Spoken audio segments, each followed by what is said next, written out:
আকাশবাণী খবর পড়ছি চন্দ্রচূড় সরকার। প্রথমে বিশেষ বিশেষ খবর।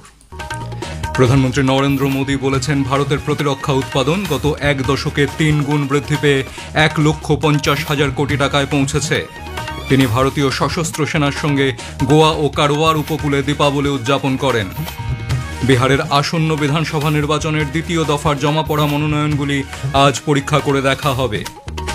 দেশ জুড়ে উৎসাহ ও উদ্দীপনার মধ্য দিয়ে উদযাপিত হয়েছে আলোর উৎসব দীপাবলি। রাষ্ট্রপতি দ্রৌপদী মুর্মু 4 দিনের কেরালা সফরে আজ তিরুবনন্তপুরমে পৌঁছবেন। রাষ্ট্রপতি আগামীকাল শবরীমালা মন্দির দর্শনের জন্য যাবেন।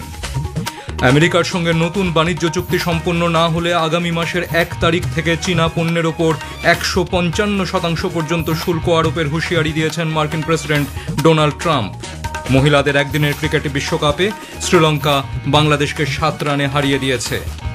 আসছি বিস্তারিত খবরে। প্রধানমন্ত্রী নরেন্দ্র মোদী বলেছেন, ভারতের প্রতিরক্ষা উৎপাদন গত এক দশকে 3 গুণ বৃদ্ধি পেয়ে 1,50,000 কোটি টাকায় পৌঁছেছে। 2014 সাল থেকে ভারত দেশজ প্রযুক্তিতে তৈরি 40টির বেশি সাবমেরিন তৈরি করেছে। ভারতের সশস্ত্র বাহিনীর সঙ্গে দীপাবলি উদযাপনের ঐতিহ্য বজায় রেখে প্রধানমন্ত্রী আজ গোয়া ও কারওয়ার উপকূলে আইএনএস বিক্রান্তের নৌবাহিনীর কর্মীদের সঙ্গে আলোর উৎসব পালন করেন। শ্রী মোদী বলেন, আইএনএস বিক্রান্ত হল প্রথম দেশীয় পদ্ধতিতে তৈরি বিমানবাহী জাহাজ, যা ভারতের সশস্ত্র বাহিনীর ক্ষমতা প্রতিফলিত করে। অপারেশন সিন্দুর চলাকালীন আইএনএস বিক্রান্ত পাকিস্তানকে ভারতের কাছে মাথা নোয়াতে বাধ্য করেছিল। পাহেলগাঁওয়ে জঙ্গি হামলার প্রত্যুত্তরে গত 7ই মে ভারতীয় সেনা অপারেশন সিন্দুরের সূচনা করে। পাক অধিকৃত কাশ্মীর এবং পাকিস্তানে ঢুকে একাধিক জঙ্গি ঘাঁটি গুড়িয়ে দেওয়া হয়।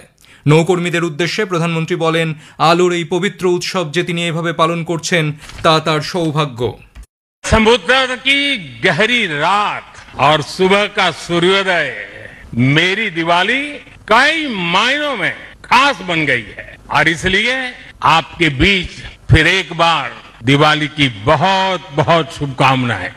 और आईएनएस विक्रांत की इस वीर भूमि से कोटि कोटि देशवासियों को भी दीपावली की बहुत बहुत शुभकामनाएं। শ্রী মোদী বলেন, সেনাবাহিনীর 3 শাখার সমন্বিত উদ্যোগ অপারেশন সিন্দুরের সময় পাকিস্তানকে আত্মসমর্পণে বাধ্য করেছে। আইএনএস বিক্রান্তকে আত্মনির্ভর ভারতের এক প্রতীক বলে উল্লেখ করেন শ্রী মোদী। বিহারে আসন্ন বিধানসভা নির্বাচনের দ্বিতীয় দফার জন্য জমা পড়া মনোনয়নপত্রগুলি আজ পরীক্ষা করে দেখা হবে। গতকালই ছিল মনোনয়নপত্র জমা দেওয়ার শেষ দিন। প্রার্থীপদ প্রত্যাহারের শেষ দিন 23শে অক্টোবর। এই দফায় 20টি জেলার 122টি আসনে 11ই নভেম্বর ভোট গ্রহণ। বিহারে আসন্ন বিধানসভা নির্বাচনের প্রথম দফার জন্য মনোনয়ন প্রত্যাহারের সময়সীমা গতকাল শেষ হওয়ার পর মোট 1314 জন প্রার্থী প্রতিদ্বন্দ্বিতার আসরে রয়েছেন। 1690 জন প্রার্থী মনোনয়ন জমা দিয়েছিলেন। এর মধ্যে 1375 জনের মনোনয়ন বৈধ বলে বিবেচিত হয়েছে। প্রার্থীপদ প্রত্যাহার করেছেন 61 জন। এই পর্বে আগামী 6ই নভেম্বর 18টি জেলার 121টি আসনে ভোট নেওয়া হবে। এদিকে রাষ্ট্রীয় জনতা দল আরজেডি দীর্ঘ প্রতীক্ষার পর গতকাল 143 জনের নাম সম্বলিত প্রার্থী তালিকা প্রকাশ করেছে। গত বিধানসভা নির্বাচনে আরজেডি 144টি আসনে প্রতিদ্বন্দ্বিতা করেছিল। এবারে তারা নিজেদের 3টি আসন সাহর্স, জামালপুর এবং বেলাদোর নতুন জোটসঙ্গী ইন্ডিয়ান ইনক্লুসিভ পার্টি আইআইপি-কে ছেড়েছে। দলের বিশিষ্ট নেতা তেজস্বী প্রসাদ যাদব বৈশালী জেলার রাগপুর আসন থেকে তাঁর প্রার্থীপদ পেশ করেছেন। অন্যদিকে রাজ্যে আদর্শ আচরণবিধি কার্যকর হওয়ার পর থেকে বিভিন্ন আইন বলবৎকারী সংস্থা এবং নজরদারি দল তল্লাশি চালিয়ে 23 কোটি 41 লক্ষ টাকার বেশি মদ ও 17 কোটি টাকার মাদক উদ্ধার করেছে। দেশ জুড়ে উৎসাহ ও উদ্দীপনার মধ্য দিয়ে উদযাপিত হয়েছে আলোর উৎসব দীপাবলি। অশুভের ওপর শুভের জয়ের প্রতীক এই উৎসবে ঘর, বাড়ি, মন্দির এবং অন্যান্য স্থান আলোকিত করা হয়েছে। এই উপলক্ষে সম্পদের দেবী লক্ষ্মীরও পুজো করা হয়। দেশের বিভিন্ন শহরের রাস্তাঘাট, বাজারগুলি সেজে উঠেছে রঙিন আলোকমালায়। জাতীয় রাজধানী দিল্লিতে দীপাবলি উদযাপনের জন্য স্বদেশি জিনিসপত্র সহ বিভিন্ন বাজারে বিপুল সংখ্যক মানুষের জমায়েত লক্ষ্য করা গেছে। প্রধানমন্ত্রী নরেন্দ্র মোদী স্বয়ং স্বদেশি দ্রব্য সামগ্রী কেনার জন্য দেশের মানুষকে উৎসাহিত করেছেন। দীপাবলিকে সামনে রেখে দিল্লি পুলিশ শহর জুড়ে বিস্তৃত নিরাপত্তার ব্যবস্থাও গ্রহণ করে। রাষ্ট্রপতি দ্রৌপদী মুর্মু 4 দিনের কেরালা সফরে আজ তিরুবনন্তপুরমে পৌঁছবেন। রাষ্ট্রপতি আগামীকাল শবরীমালা মন্দির দর্শনের জন্য যাবেন। তিরুবনন্তপুরমের রাজভবনে বৃহস্পতিবার প্রাক্তন রাষ্ট্রপতি KR নারায়ণনের মূর্তি উন্মোচন করবেন। রাষ্ট্রপতি শ্রী নারায়ণ গুরু সমাধির শতবর্ষ উদযাপনেও যোগ দেবেন। এছাড়াও রাষ্ট্রপতি পালার সেন্ট থমাস কলেজ এবং এর্নাকুলামের সেন্ট তেরেসা কলেজের অনুষ্ঠানেও অংশ নেবেন।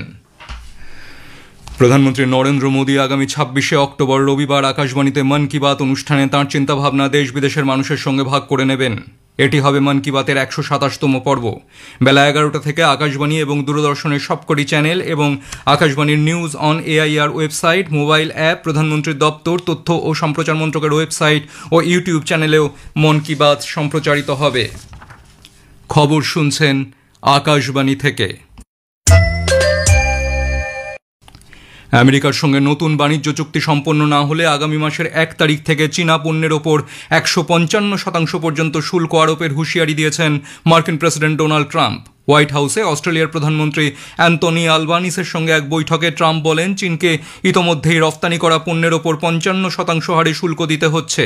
কোনো রকম সমঝোতা চুক্তি স্বাক্ষরিত না হলে এই হার দ্রুত বাড়বে বলে তিনি জানান।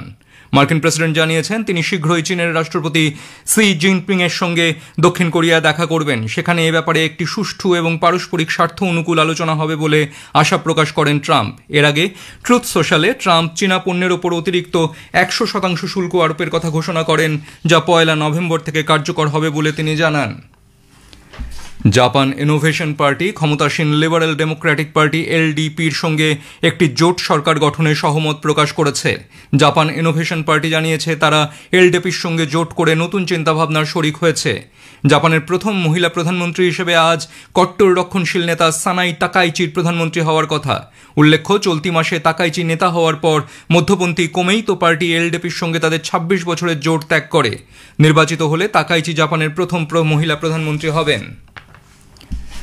মার্কিন যুক্তরাষ্ট্রের অভ্যন্তরীণ নিরাপত্তা বিষয়ক সচিব ক্রিস্টি নোয়াম বলেছেন, রাষ্ট্রপতি ডোনাল্ড ট্রাম্প দায়িত্ব নেওয়ার পর থেকে দেশ জুড়ে 4,80,000-এরও বেশি অবৈধ অভিবাসীকে গ্রেপ্তার করা হয়েছে। এদের মধ্যে 70% ব্যক্তির বিরুদ্ধে ফৌজদারি মামলা রয়েছে অথবা ফৌজদারি অপরাধে দোষী সাব্যস্ত হয়েছে। ফ্লোরিডায় এক সাংবাদিক সম্মেলনে নোয়াম এ কথা জানান। রাষ্ট্রপতি ট্রাম্প প্রথম থেকেই অবৈধ এবং অপরাধের সঙ্গে জড়িত অভিবাসীদের চিহ্নিত করা এবং তাদের ফেরত পাঠানোর উপর জোর দিয়েছেন। জানুয়ারি মাস থেকে এখনও পর্যন্ত 20 লক্ষ অবৈধ অভিবাসী মার্কিন যুক্তরাষ্ট্র ছেড়ে চলে গেছে বলে অভ্যন্তরীণ নিরাপত্তা বিষয়ক মন্ত্রী জানিয়েছেন। দীর্ঘ রোগ ভোগের পর হিন্দি চলচ্চিত্র জগতের প্রবীণ অভিনেতা গোবর্ধন আসরানি প্রয়াত হয়েছেন। তার বয়স হয়েছিল 84 বছর। তিনি চলচ্চিত্র জগতে আসরানি নামে পরিচিত ছিলেন। শোলে ছবিতে আসরানি জেলারের ভূমিকায় বিশেষ খ্যাতি লাভ করেন। এছাড়াও চুপকে চুপকে, ভুল ভুলাইয়া, ধামাল, বান্টি और বাবলি 2তে তাঁর চমকপ্রদ অভিনয় সকলের নজর কাড়ে। হিন্দি চলচ্চিত্র জগতে 5 দশকব্যাপী অভিনয় জীবনে কৌতুক অভিনেতা হিসেবেই তাঁর সমাদর ছিল বেশি। পাকিস্তানের খাইবার পাখতুনখোয়া প্রদেশ ডোরা ইসমাইল খান জেলার কোট লালু এলাকায় তালিবান জঙ্গিদের হামলায় পাকিস্তানের 5 আধা সেনা জওয়ানের মৃত্যু হয়েছে, আহত একাধিক। জানা গেছে একটি সরকারি গ্যাস উত্তোলন সংস্থার কর্মীদের পাহারার দায়িত্বে ছিলেন তারা। সেই সময় তেহরিক-ই-তালিবান গোষ্ঠীর সঙ্গে যুক্ত জঙ্গিরা সেনাবাহিনীর সদস্যদের লক্ষ্য করে এলোপাথারি গুলি চালায়। নিরাপত্তা বাহিনীর গুলিতে মারা পড়েছে 8 জঙ্গিও। মার্কিন যুক্তরাষ্ট্র চীন বাণিজ্যিক উত্তেজনার ফলে গতকাল বিশ্বব্যাপী অপরিশোধিত তেলের দাম কমেছে। অর্থনৈতিক মন্দা এবং দুর্বল জ্বালানির চাহিদা নিয়ে উদ্বেগ বৃদ্ধি পেয়েছে। সর্বশেষ প্রতিবেদন অনুযায়ী ব্রেন্ট ক্রুডের দাম 0.8% বেশি কমে ব্যারেল প্রতি $60.80 এবং WTI অপরিশোধিত তেলের দাম 0.8%-এরও বেশি কমে ব্যারেল প্রতি $57.05 হয়েছে। আইসিসি মহিলাদের একদিনের ক্রিকেট বিশ্বকাপে নবী মুম্বাইয়ের ডক্টর DY পাতিল ক্রিকেট স্টেডিয়ামে গতকাল শ্রীলঙ্কা বাংলাদেশকে 7 রানে হারিয়ে দিয়েছে। টসে জিতে প্রথমে ব্যাট করার সিদ্ধান্ত নিয়ে শ্রীলঙ্কা 48 ওভার 4 বলে 202 রান তোলে। জবাবে ব্যাট করতে নেমে বাংলাদেশের ইনিংস 9 উইকেটে 195 রানে থেমে যায়। শেষ ওভারে জয়ের জন্য বাংলাদেশের 9 রান প্রয়োজন ছিল। শেষ করার আগে খবরের বিশেষ কিছু অংশ আর একবার। প্রধানমন্ত্রী নরেন্দ্র মোদী বলেছেন, ভারতের প্রতিরক্ষা উৎপাদন গত 1 দশকে 3 গুণ বৃদ্ধি পেয়ে 1,50,000 কোটি টাকায় পৌঁছেছে। তিনি ভারতীয় সশস্ত্র সেনার সঙ্গে গোয়া ও কারওয়ার উপকূলে দীপাবলি উদযাপন করেন।